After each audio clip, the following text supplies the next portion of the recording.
আপনারা দেখেছেন কাবিখা টিআরের বস্তায় বস্তায় চাল বিভিন্ন বিএনপি লিডারদের বাসা থেকে উদ্ধার করা হয়েছে। এর জন্য মানুষকে ভোট দেয় না। প্রিয় জনগণ ভাইয়েরা আমার, এখনো ক্ষমতায় যায় নাই বিএনপি, এখনো ক্ষমতায় যায় নাই। এরপরে তাদের অবস্থা এই, ভয় আছে যেতে পারি কি পারি না, যদি অপকর্ম করি মানুষ ভোট দিবে না। এই ভয়ে ভয়ে যেই কাজগুলি করতেছে, যখন ভয় থাকবে না, যখন ক্ষমতা চলে যাবে, এই দেশটার অবস্থাটা কি হবে বলেন তো? এখনো ক্ষমতায় যেতে পারবে কি পারবে না, অপকর্ম করলে সেই ভয় আছে। তারপরও এই কাজ, যখন ক্ষমতায় চলে যাবে এই দেশটাকে নরকে পরিণত করবে, জাহান্নামে পরিণত করবে। গোটা বাংলাদেশের মানুষকে বলবো, পিআর সিস্টেমে নির্বাচন দেন। আজকে হোক কালকে হোক বিএনপি ওই দাবি করবে, কিন্তু সেই সময় আসতে আছে। বিএনপির পায়ের নিচের মাটি তো আস্তে আস্তে সব ফসকিয়ে যাচ্ছে। বিএনপি আজকে হোক কালকে হোক পিআর সিস্টেমে নির্বাচন দাবি করবে।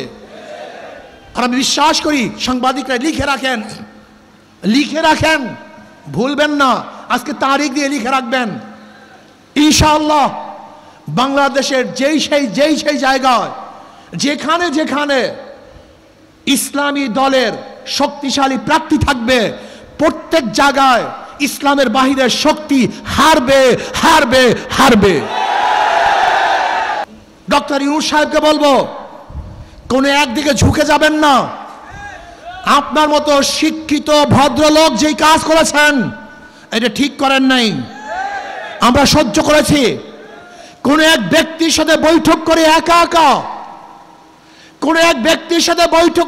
একা আপনি নির্বাচনের ডেট ঘোষণা দিতে পারেন না, এটা আপনার জন্য বৈধ নয়। আমরা মেনে নিয়েছি।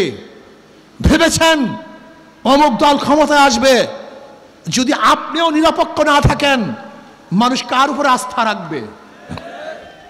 কিন্তু খবরদার, নির্বাচন আপনি যেই দিন করেন আপত্তি নাই, কিন্তু প্রয়োজনীয় সংস্কার এবং দৃশ্যমান বিচার ব্যতীত যদি আপনি নির্বাচন করেন তাহলে অবশ্যই জনগণের কাঠগড়ায় আপনাকে দাঁড়াতে হবে, জনগণের কাছে আপনাকে জবাব দিতে হবে। যে ইউনূস সাহেব আপনি তিনটা জিনিসকে সামনে নিয়ে ওই চেয়ারে বসেছিলেন, সংস্কার, দৃশ্যমান বিচার এবং নির্বাচন। আপনি শুধু নির্বাচন উপহার দিবেন, সংস্কার করবেন না এবং বিচার করবেন না, আপনি ওয়াদা খেলাপ করেছেন। আমরা বিশ্বাস করি যদি সংস্কার ভিত্তিক নির্বাচন হয় সেই নির্বাচন গ্রহণযোগ্য নির্বাচন হবে না, প্রস্তাবিত নির্বাচন হবে। যদি 1000% স্বচ্ছ নির্বাচন হয়, একদল বলবে কারচুপি হয়েছে, নির্বাচন ঠিক হয় না, ইঞ্জিনিয়ারিং হয়েছে, বিভিন্ন বক্তব্য দিবে। কাজে এমন নির্বাচন চাই যেই নির্বাচন গ্রহণযোগ্য নির্বাচন হবে।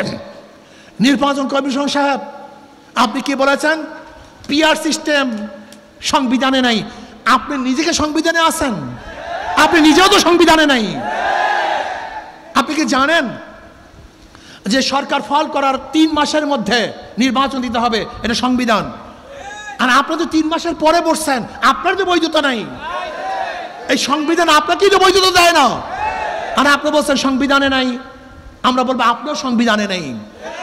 যেরকম আপনার সংবিধানবিহীন, ঠিক পিআরও আমি মনে করি সংবিধানবিহীনই হওয়া উচিত। কারণ এই 72 নির্বাচনে 72 সংবিধান আমরা চাই না। এই সংবিধানকে পরিবর্তন করতে হবে। সমস্ত ফ্যাসিস্ট তৈরি করে এই 72 সংবিধান, এটা যার যার মতো কেটে সেটে নিজেদের অনুযায়ী, নিজেদের স্বার্থ অনুযায়ী সাজানো হয়েছে। এই সংবিধান মানুষকে কল্যাণ দিতে পারে না, মানুষকে মুক্তি দিতে পারে না। কাজে সংবিধান পরিবর্তন করতে হবে, সংস্কার করতে হবে, বিচার করতে হবে, পিআর সিস্টেমে নির্বাচন দিতে হবে। আর পিআর সিস্টেমে নির্বাচন দেওয়ার জন্য ইনশাআল্লাহ আমরা কর্মসূচি ঘোষণা করব।